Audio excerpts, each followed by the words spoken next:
Rosalie stood beneath the carved arch, with rain slipping from the end of her veil, her bouquet of white anemones drooping in her hands. She had been told to wait in the West Room until the violin began. She had waited there through 3 wrong songs, a locked door, and the faint laughter of women who should have been helping her. By the time she found the service corridor and pushed through the chapel's side entrance, the wedding had already started without her. At the altar, wearing Rosalie's wedding dress, stood her cousin Gemma. Not a dress like hers. Hers. Every line of it struck Rosalie with the intimacy of a theft. The bodice she had shaped on her own body, the sleeves she had covered with tiny rain-colored beads, the narrow waist she had reinforced on the night Nolan Firth promised that marrying him would save the Wren Atelier from bankruptcy. Along the hem, hidden beneath the silk, she had stitched a private row of blue filament in memory of her mother, because Maribel Wren used to say a bride should carry a piece of weather with her, something honest enough to change. Her honey hair was pinned beneath Rosalie's cloud-soft veil. Nolan stood beside her in his ivory jacket, one hand covering Gemma's hand, his face arranged into a grief so theatrical that Rosalie might have laughed if the floor had not tilted beneath her. Guests turned in rustling waves. They were investors, cousins, bridal clients, and social women who bought $5,000 veils while calling seamstresses girls. They looked from Rosalie's plain underdress to Gemma's stolen gown, from the wet bouquet to Nolan's solemn profile, and the story settled in their eyes before anyone told it. "Rosalie," Nolan said, his voice carrying perfectly, "you should not have come in like this." Aunt Laurel rose from the front pew with a handkerchief pressed to her lips. Rosalie had lived under Laurel's roof since she was 14, had stitched hems for Laurel's clients, had smiled when Gemma borrowed earrings, and returned them broken. Laurel walked toward her now with the soft, bright anger of a woman who knew where every camera was hidden. Rosalie's throat closed. "That is my dress." Laurel took Rosalie's wrist. "You gave it to Gemma last night. You said you could not go through with the wedding after all. You said the dress deserved to be seen. I was locked in the West Room." Gemma lifted a folded paper from the prayer rail as if it had been waiting for its cue. Even from across the aisle, Rosalie recognized the old blue stationery from the Atelier office. Gemma unfolded it with trembling fingers and read, "I cannot marry Nolan. I give Gemma my blessing and my dress. She has always been the daughter Wren House deserved." The handwriting was close to hers, but not hers. Too round, too patient. Rosalie's own hand dragged when she was tired, and she had been tired for years. "Nolan," she said, because one wounded part of her still believed the man who had once held her after a dye pipe burst and told her she was the only beautiful thing in that ruined place would step forward and end this. "Tell them." He looked at her for a long second. There was guilt in his eyes. Not enough to save her, but enough to insult her. "You have been under pressure," he said. "No one blames you." That was when Rosalie understood. Nolan had known. Nolan had chosen this. The wedding was not being stolen in front of him. It had been stolen with his hands folded over the crime. Grandmother Evangeline sat near the altar, thin and jeweled, her silver cane across her knees. She did not rise. She did not speak. Laurel leaned down and murmured something in her ear, and Evangeline's face closed like a locked drawer. Rosalie looked at the aisle she had swept herself before dawn, because the chapel staff had forgotten the petals. She looked at the gown she had made, worn by a cousin who could not sew on a button without making it political. She looked at Nolan, handsome and already lost. "No," Rosalie said. "Take it off," she told Gemma. A phone lifted in the 4th row. One of Nolan's ushers moved closer. Laurel murmured, "Security." And the word opened the old pit in Rosalie's stomach. the one dug by years of being told she should be grateful to eat at the family table. She turned before they could touch her. The chapel doors were open to the storm. Beyond them, the stone steps shone black with rain. The lake below the hill had turned the color of hammered lead, and the tented reception lawn flapped like a wounded bird. Rosalie walked toward it without knowing where she would go. Behind her, the minister cleared his throat. Someone whispered that perhaps the ceremony should continue. The violinist, confused or obedient, began playing again. Rosalie stepped into the rain. Her satin slippers soaked through immediately. The veil slid from her wet hair. She kept walking down the steps until her bouquet slipped from her hand and broke against the stone, white petals scattering like small surrendering flags. At the bottom of the stairs stood a man under a black umbrella. He had been there so still that she almost mistook him for part of the gate, a tall figure in a dark coat with rain silvering his shoulders. He was not one of the invited bachelors who had tried to charm Gemma at fittings. He was older than Nolan by several years, composed without seeming polished, with black hair brushed back from a face too quiet to be gentle. His eyes were gray, not cold exactly, but guarded by a winter that had learned not to thaw for applause. Alden Wycliffe, the silent billionaire, the man who had bought drowned mills and turned them into employee trusts, the man who attended negotiations with a fountain pen instead of a voice, the man who had not spoken publicly in 9 years, not since the hearing that broke his father's textile empire apart and left Alden with more money, more enemies, and a silence nobody knew how to interpret. He held the umbrella over the space between them, not over himself. Alden took out a small black notebook and wrote with a silver pen. He turned the page toward her. "I came to return something to you. Not like this." His handwriting was spare and straight. Rosalie laughed once, a broken sound. "I have very little left to receive." He looked past her to the chapel doors where the music kept playing. Then he wrote again. "You have yourself." Behind her, a cheer rose from inside the chapel, thin but unmistakable, the kind guests offered when they wanted discomfort to end. Nolan and Gemma were being pronounced something. Husband and wife, perhaps. Thieves and cowards, certainly. His eyes flickered. Laurel had cursed his name behind the office door for weeks. Wycliffe Trust had refused to fund Laurel's luxury expansion unless Wren House opened its wage records and apprentice contracts. The family needed Nolan's money because Alden had asked for books they could not show. "Then you know what they are doing," Rosalie said. Alden wrote, "Some of it. Do you need a bride today?" The question sounded absurd even to her, sharp with humiliation and cold. But beneath it lay something solid. If she walked away alone, they would call her unstable by sunset and erase her from Wren House by Monday. If she stood beside someone they could not easily dismiss, she might survive long enough to find proof. Alden's gaze searched her face, not hungrily, not with pity, but as if measuring whether the pain speaking through her was still capable of consent. He wrote slowly, "Do not choose me to punish them. I am choosing someone who did not lie to me." The chapel doors opened, and laughter spilled out with the smell of lilies. Gemma appeared beneath the arch in Rosalie's dress, Nolan's hand at her waist. Gemma saw Rosalie under Alden's umbrella. Her expression changed before she could stop it. Nolan saw Alden and went pale. "A shield is not a cage. If you step beneath this umbrella, you may step out again." Rosalie read it, then looked directly at Nolan. "I'm done stepping where they tell me." She stepped under the umbrella.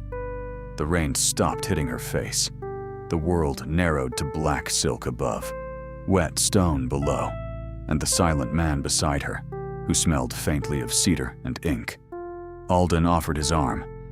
Rosalie did not take it at first. Then Gemma laughed from the steps. "Rosalie, don't embarrass yourself further. Mr. Wycliffe doesn't marry discarded women. Alden's expression did not change, but his fingers tightened once around the umbrella handle. Rosalie slid her hand through his arm. The second wedding of the day took place at the county clerk's satellite office behind the chapel, where couples from the resort signed licenses under a framed landscape print and a blinking fluorescent light. It was not romantic. Rosalie's hair dripped onto the linoleum. Alden stood in his dark coat with rain shining on his shoes. The clerk, a practical woman named Verna Pike, examined the amended paperwork.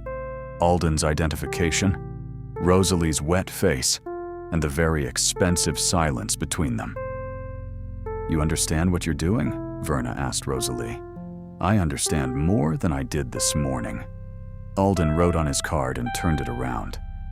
"Yes," Verna sighed. "That will do with written consent. Sign here, both of you." Rosalie's hand shook when she took the pen. Alden did not cover her trembling with his own. He set the umbrella beside them, water pooling beneath it, and waited until she steadied herself. Her name looked strange beside his. Rosalie Wren. Alden Wycliffe. Two lives joined on paper, because one had been stripped bare in public, and the other had chosen silence long before words could save anyone. When Verna pronounced them married, there was no applause, only rain ticking against the narrow window and the faint music from the chapel above the hill, where Gemma was still wearing a stolen gown to a reception bought with stolen trust.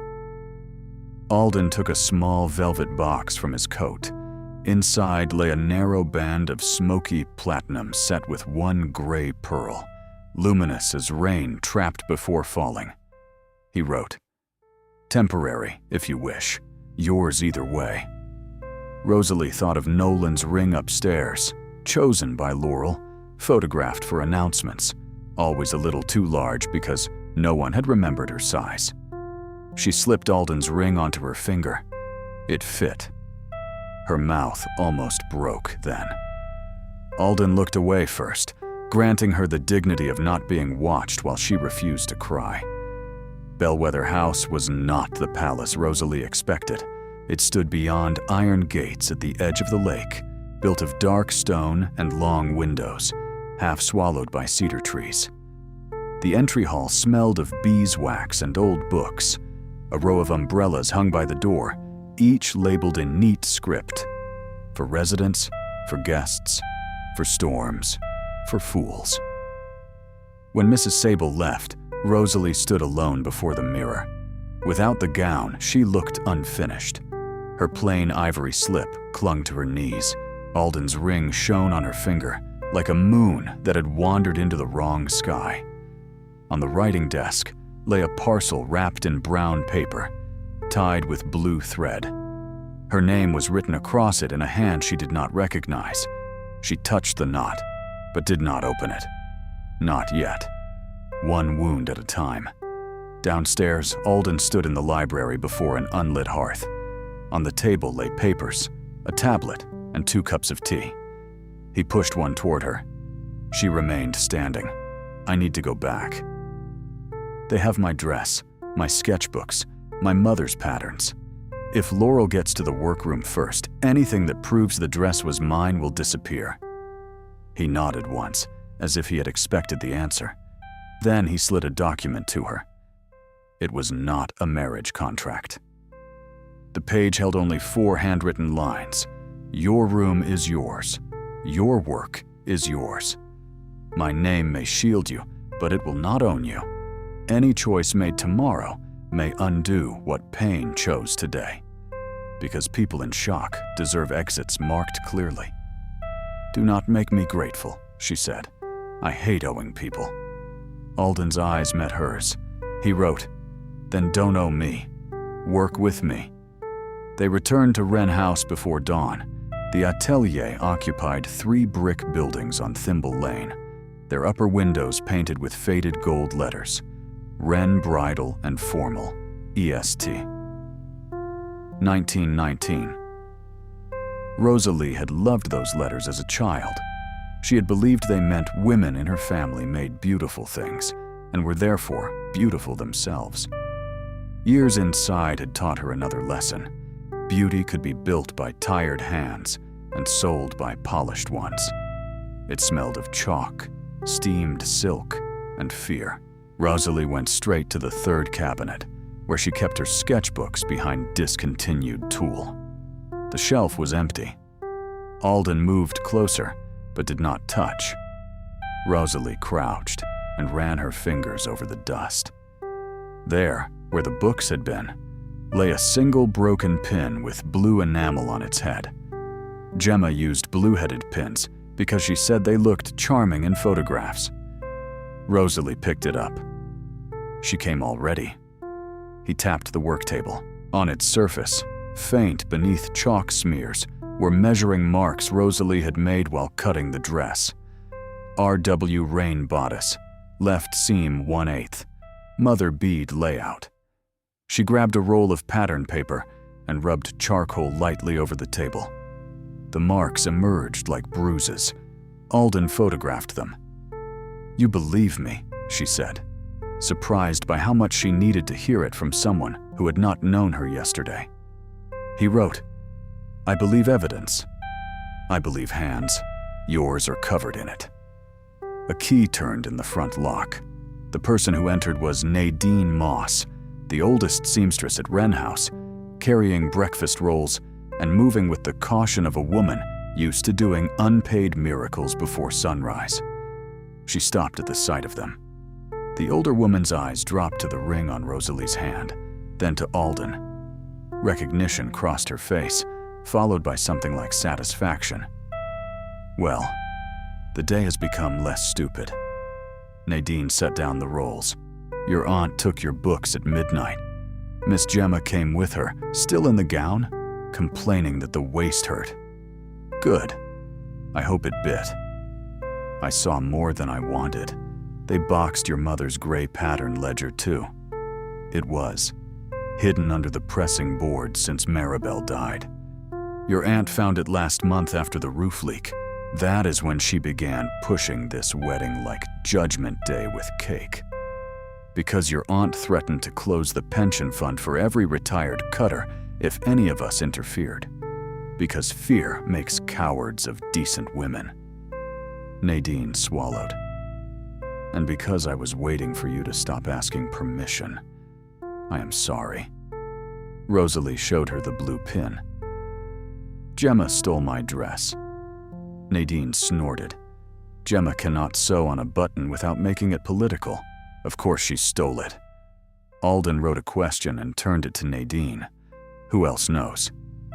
Poppy in beading, Hazel in fittings, Thomas from dye, if Laurel has not paid him to forget. And the gown knows, if Miss Rosalie made it as her mother taught her." Rosalie stared. "The rain thread. In the hem, the sleeves, and under the collar. Then the weather will testify before society does." By noon, the story had multiplied. The marriage record leaked first. Then a photograph of Rosalie under Alden's umbrella appeared beside a clipped image of Gemma in the wedding gown. Commentators who had never touched a needle decided Rosalie had staged a revenge marriage for money.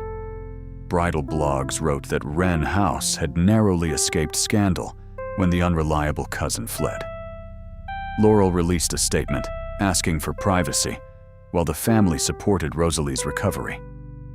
Rosalie read it in Alden's breakfast room, with coffee going cold beside her. "My recovery, they make theft sound like a fever." Alden slid a tablet across the table. On it was a freeze frame from a guest's outdoor video. Gemma stood beneath the reception tent edge, laughing as Nolan brushed rain from her shoulder. Along the gown's sleeve, where dry beads should have vanished into white, a faint line of blue had bloomed in the shape of tiny falling roses. Beneath the collar, half hidden by the veil, 3 darker stitches formed Rosalie's private maker's mark, a bent stem and 2 thorns. "That is mine," Rosalie whispered. Alden typed, "We still need the ledger and the dress." and we make them think both are safe while we gather proof. For 3 days, Rosalie worked as if grief could be forced through a needle. Nadine came after hours with Poppy Kellen, the beadworker who had cried in the back row. Thomas from Dye sent old formulas through his nephew, refusing to be seen, but not refusing to help. Hazel, who had altered gowns for 32 years, arrived with fitting cards tied in laundry string. The first card for the stolen gown listed Rosalie's measurements, her shoulder slope, the scar above her right knee, and the inner lining she had built to avoid chafing. Gemma's measurements appeared nowhere until the night before the wedding, scribbled in Laurel's hand with urgent adjustments at the waist and bust. Evidence gathered slowly, not like lightning, but like a hem strengthened, stitch by stitch. Alden worked nearby without imposing. Sometimes he answered calls by typing and letting an assistant read his statements. Sometimes he stood by the window, looking at the lake as if it contained an older storm. He never asked Rosalie how she felt. He asked whether she had eaten, whether the lamps strained her eyes, whether she wanted an attorney in the room before reading Laurel's messages. Those questions gave her room to remain upright. His eyes warmed. She should have stopped there. Instead, fatigue loosened the question she had been carrying. "Why were you at the chapel?" "You said you came to return something." Alden's warmth vanished.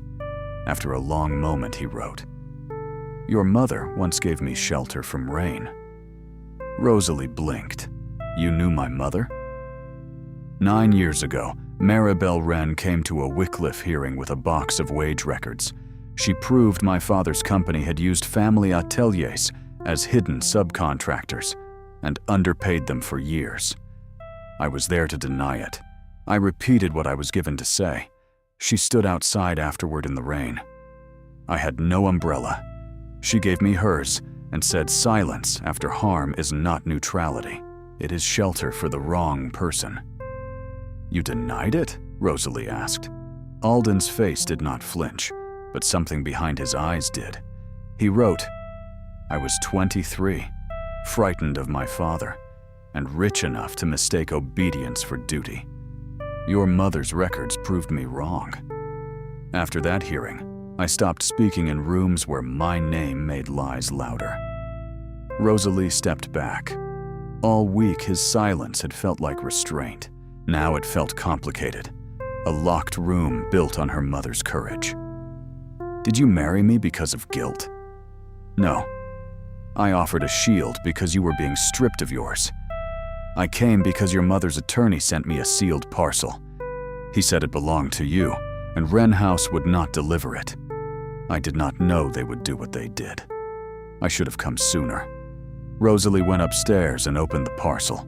Inside lay a flat oilcloth packet, a faded photograph, and a spool of pale blue filament wrapped around a bone bobbin. The photograph showed Maribel Wren laughing in front of the old dye house, holding a black umbrella with a crooked handle. Beside her stood seamstresses and dyers.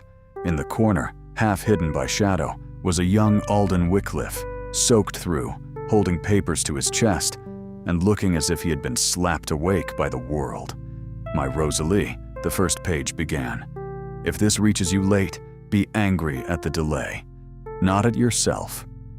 Wren House taught too many women to apologize for locked doors. Do not inherit that. There were copies of a partnership agreement from 17 years earlier.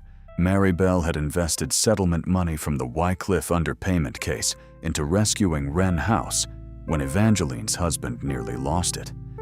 In exchange, she received permanent ownership of the Rainline patterns, a protected share of Wren House profits, and succession rights to any collection made using her techniques.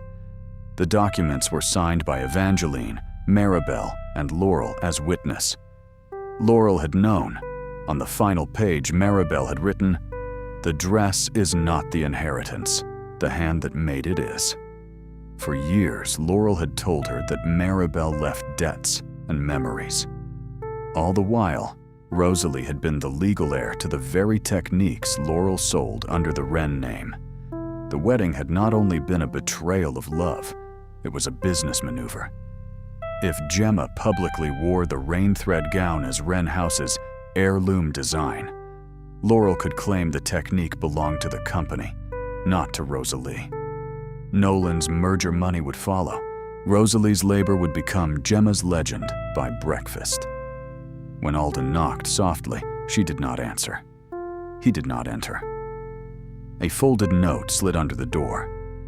"I will wait outside any anger that needs a witness." She hated that the sentence reached her.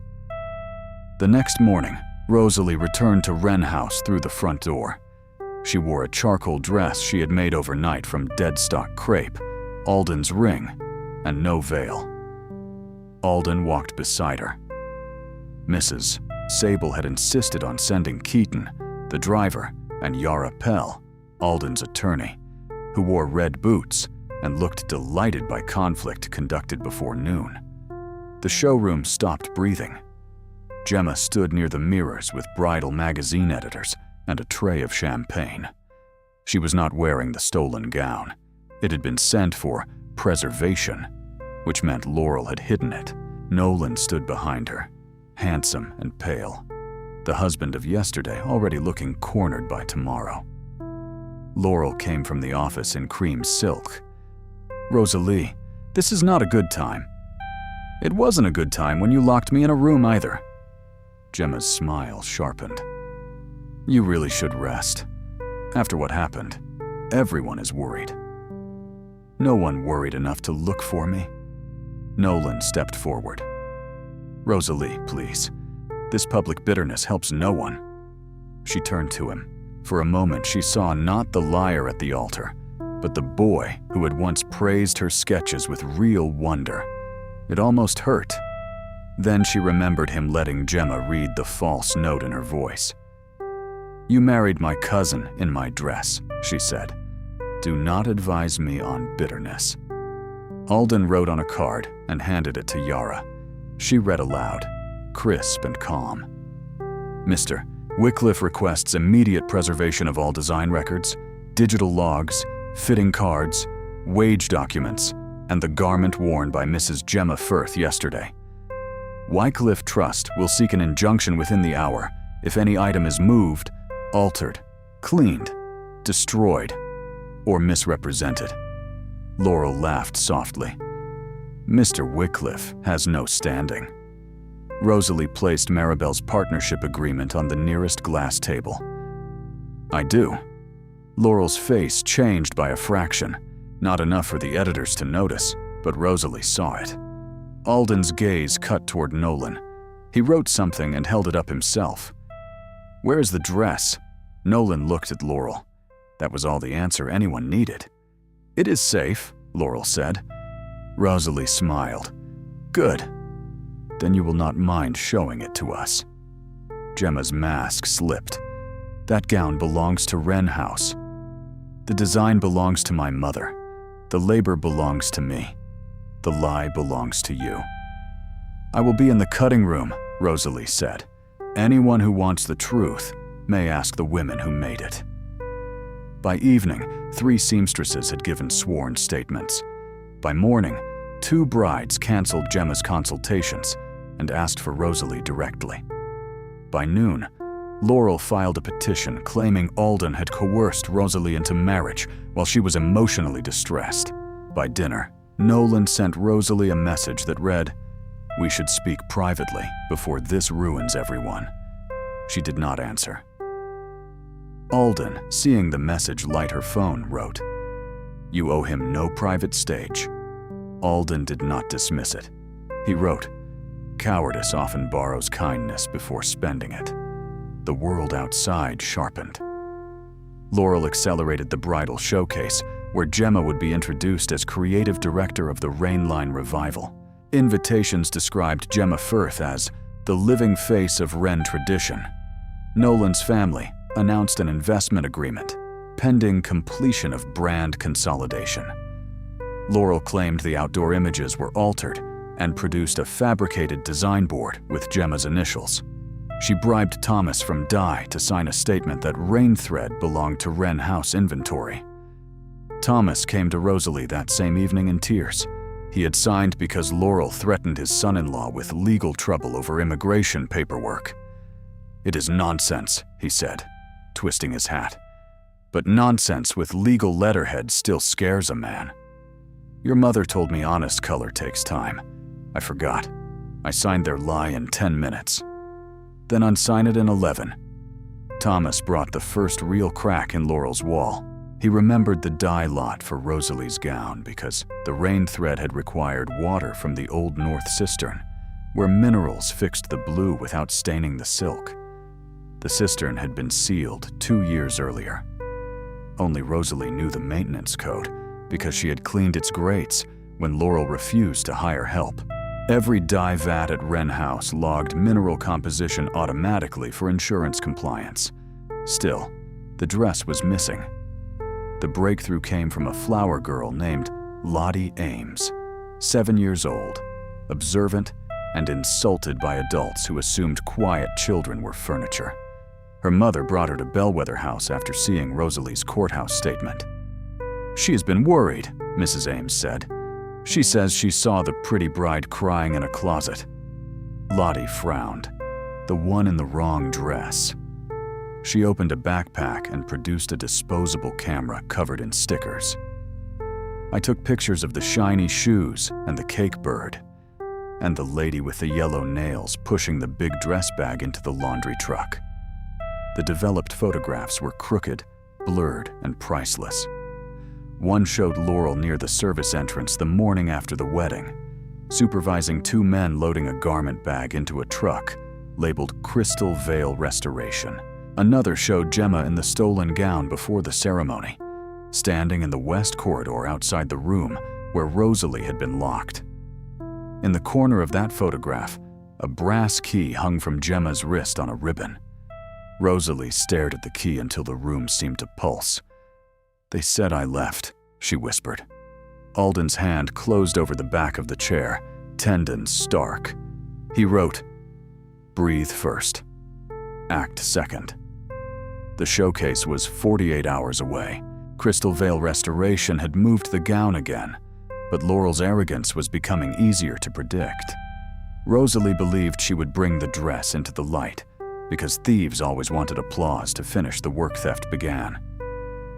At 3 in the morning before the showcase, Rosalie found Alden in the conservatory at Bellwether House, standing among lemon trees with the old black umbrella open above him, though no rain fell indoors. It was her mother's umbrella. The crooked handle from the photograph was unmistakable. "You kept it," Rosalie said. "All these years." He wrote with the umbrella handle hooked over his arm.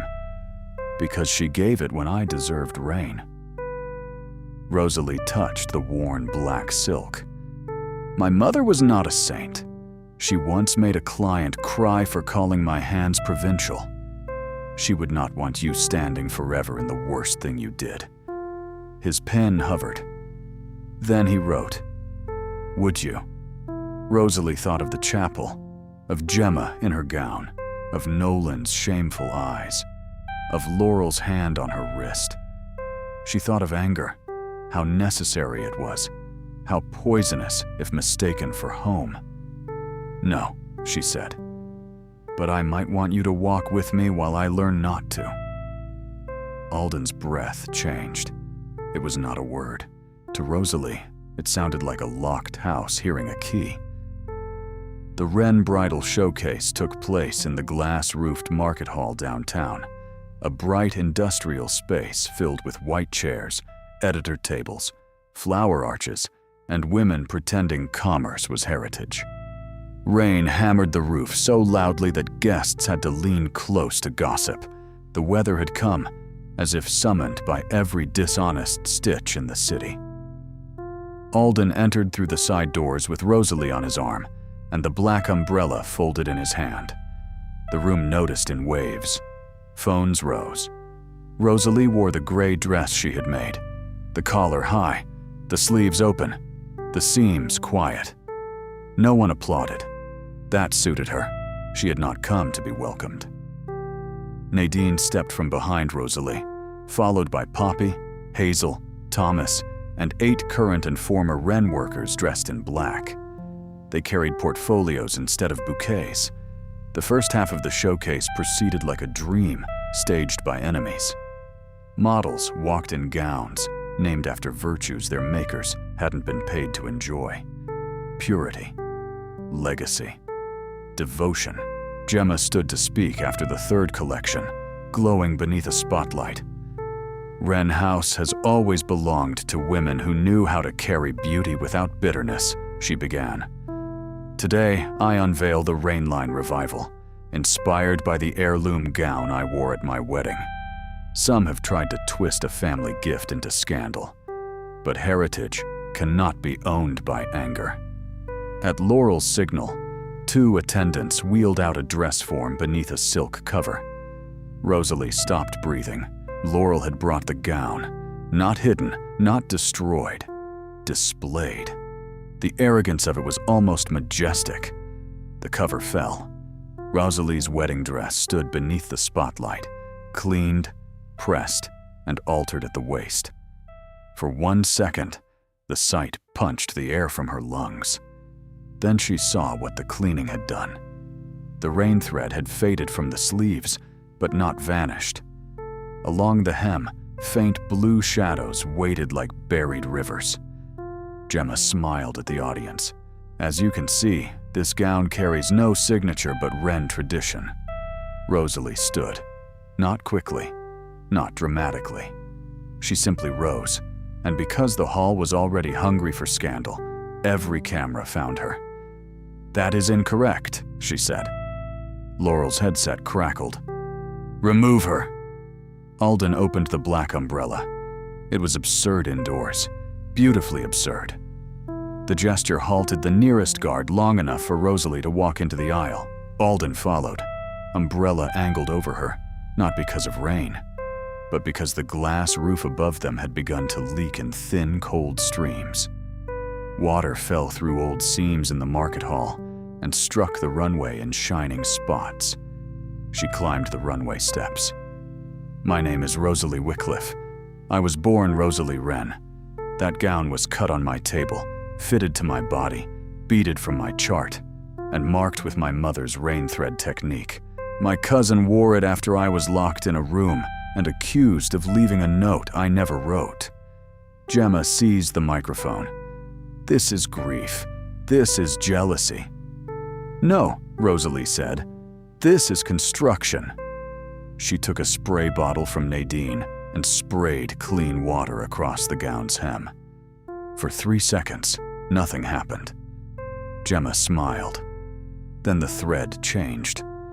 Blue appeared through white like memory returning to a body.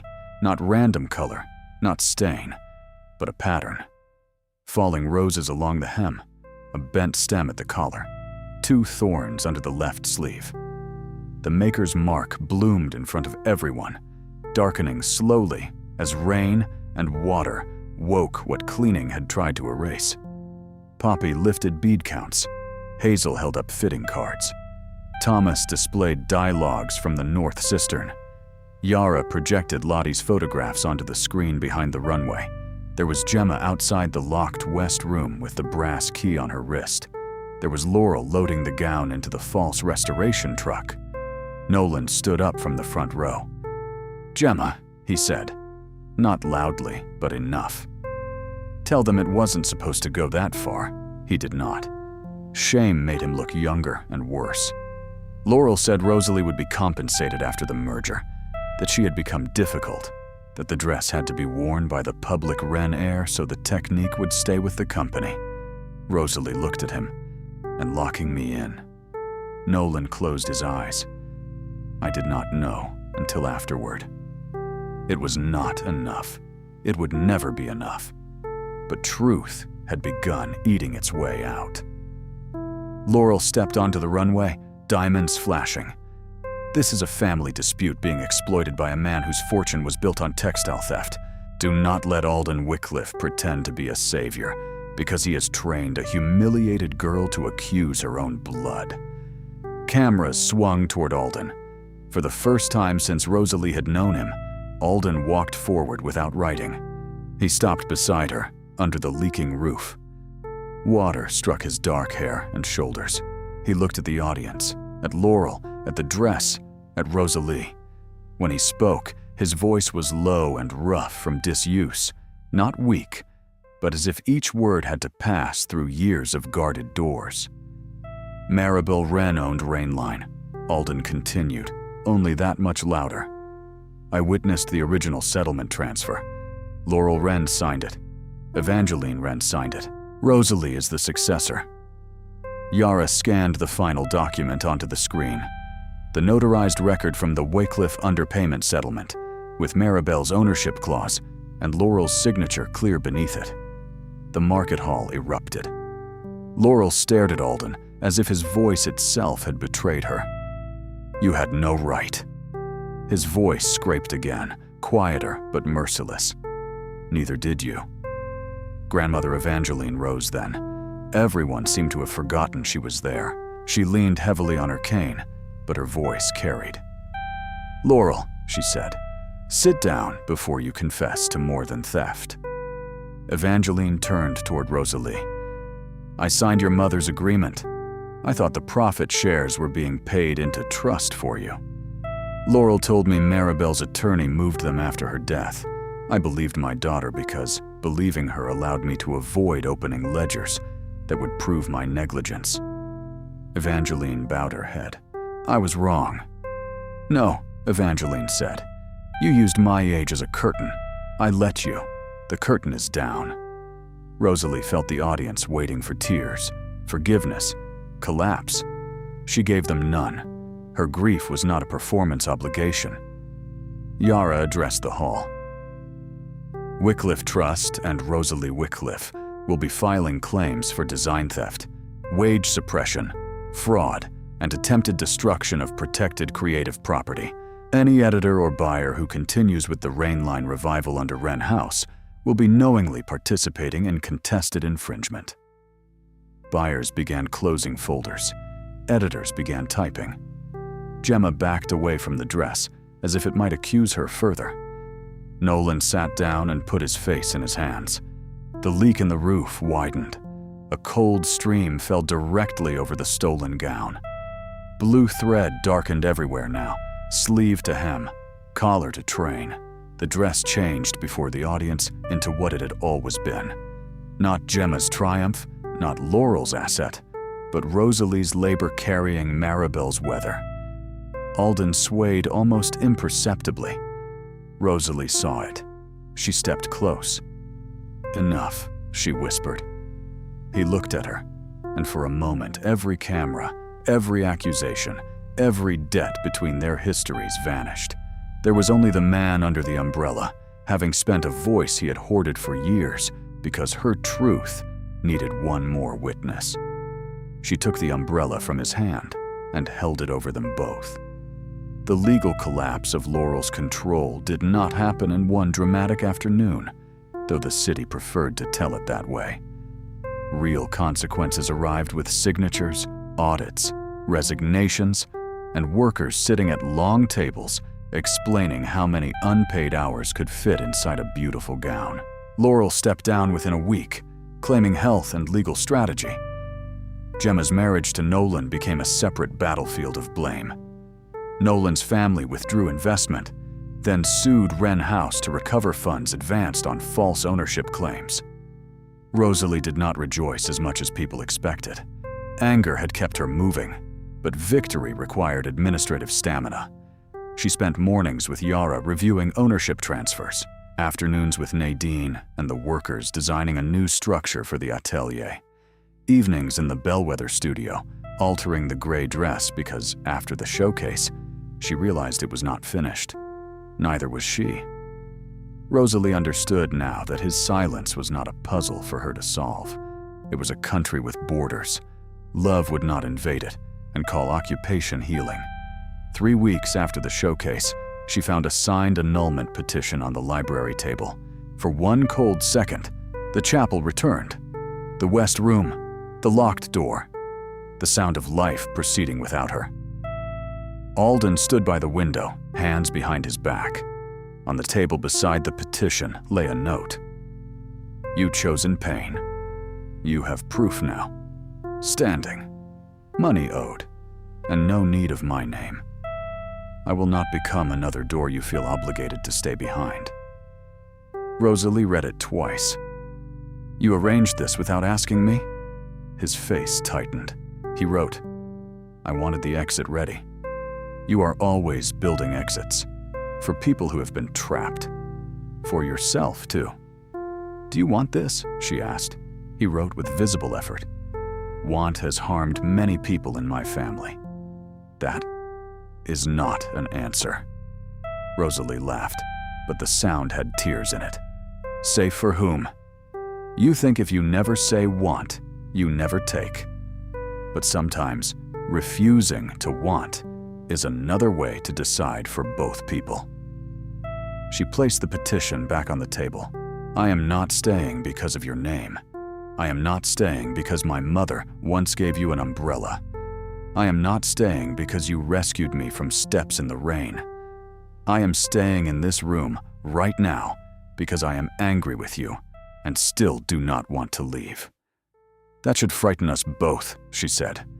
But do not call it obligation because fear sounds nobler that way. Alden wrote only 2 words. I want.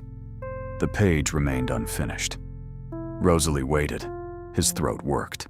No sound came. He tore the page away and tried again. I want mornings where you argue with fabric.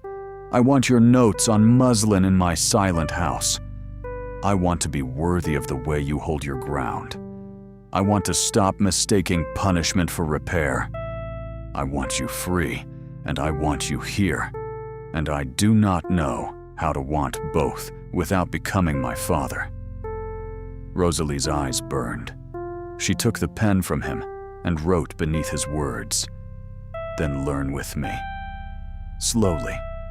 No cages. No vanishing exits. No noble goodbyes left on tables. Alden read it. The fear in his face did not vanish. It made room for something else. He touched her cheek with the back of his fingers, the same careful place Gemma had struck. Rosalie leaned into his hand. Their first kiss came later, in the studio, after midnight, when Rosalie pricked her finger and cursed softly, and Alden brought a plaster, as if presenting a treaty. She laughed. He smiled fully for the first time. It transformed his face so unexpectedly that she forgot the sting. Summer came in pieces. Wren House, under court supervision, split from Laurel's management. Evangeline transferred her voting rights into a worker-led board, with Rosalie holding Rainline ownership separately and licensing it only under fair wage terms. The old name remained on Thimble Lane for archives and repairs, but the new collection launched under a different sign, painted in dark blue letters. Rainline House. Rosalie insisted on the word house because she was tired of brands pretending not to be roofs. Nadine became director of production. Poppy led embellishment and terrorized interns with standards disguised as folklore. Thomas reopened the North Cistern under new safety rules.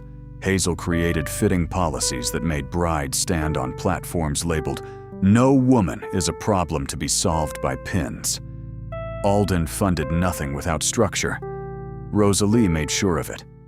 Wycliffe Trust provided a low-interest facilities loan, publicly recorded, worker-approved, and boring enough to be honest. No secret rescue, no jeweled cage. When society pages called Rainline House, Alden Wycliffe's gift to his bride. Rosalie wrote a correction so sharp, the editor printed it in full. Their second wedding took place in October, not at the Lakeside Chapel, but in the courtyard behind Rainline House, where brick walls held warmth and ivy had begun to turn red. There were no society editors, except one invited under threat of accurate reporting. No stolen gown. No hidden bride. Rosalie wore the gray dress, now finished with a narrow train lined in pale blue. Every seamstress who had worked on Rainline House stitched one small mark inside the hem, not signatures to claim her, but blessings to accompany her. When Rosalie walked into the courtyard, Rain threatened, but did not fall. The sky hung low and silver.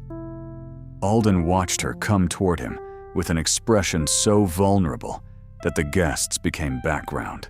He had not asked anyone to stand and witness his transformation. He had only agreed to be present without hiding the cost. The officiant asked for vows. Rosalie took Alden's hands. I once thought being chosen meant being rescued from the fear that I was not enough. Then I learned people can choose what they want to use. You did not rescue me. You stood in the rain and made room for my choice. Since then, you have listened to my anger, respected my work, challenged my pride, and given me exits when I needed doors. I do not marry you because your name shields mine. I marry you because beside you, my name grows clearer. I promise no cage. I promise no grateful silence. I promise to build a life where truth does not have to scream to be heard. Alden unfolded a page. For a moment, Rosalie thought he would hand it to the officiant. Instead, he held it himself. His voice, when it came, was rough and quiet, but steady enough for the first row and the woman before him.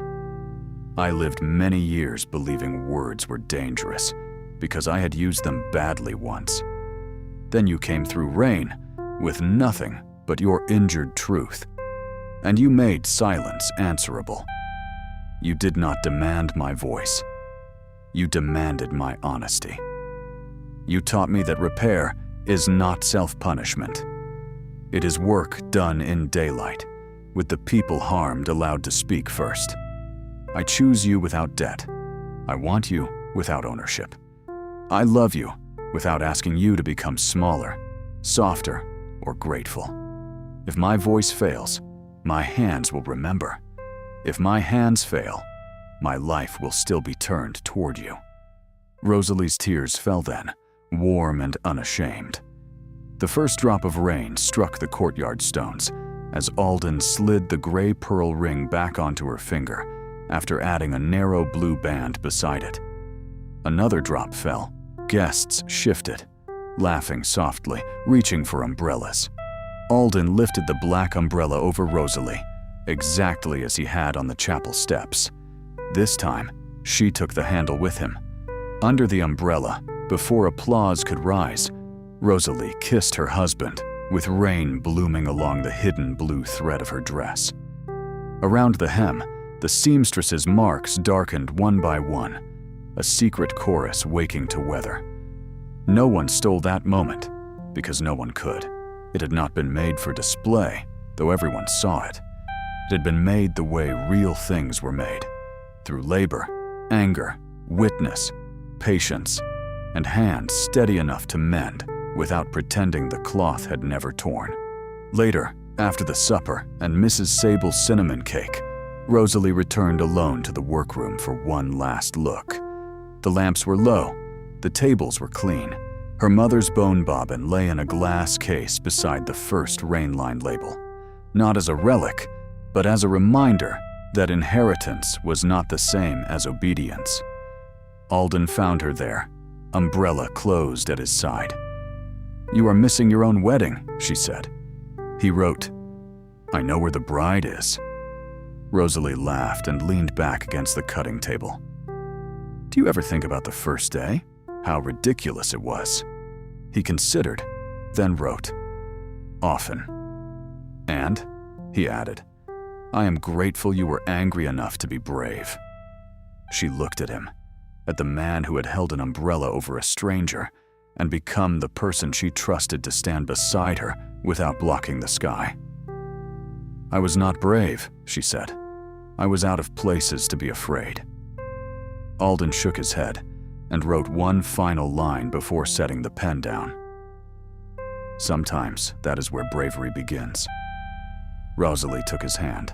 Outside, rain moved gently over Thimble Lane, washing the windows, darkening the bricks, waking every hidden blue thread in the gowns waiting for their brides. Inside, the house she had built held its warmth. No locked door waited behind her. No borrowed dress waited ahead. only the man beside her, silent when silence was true, speaking when love required sound, and the long, unfinished work of a life, finally belonging to the hands that made it.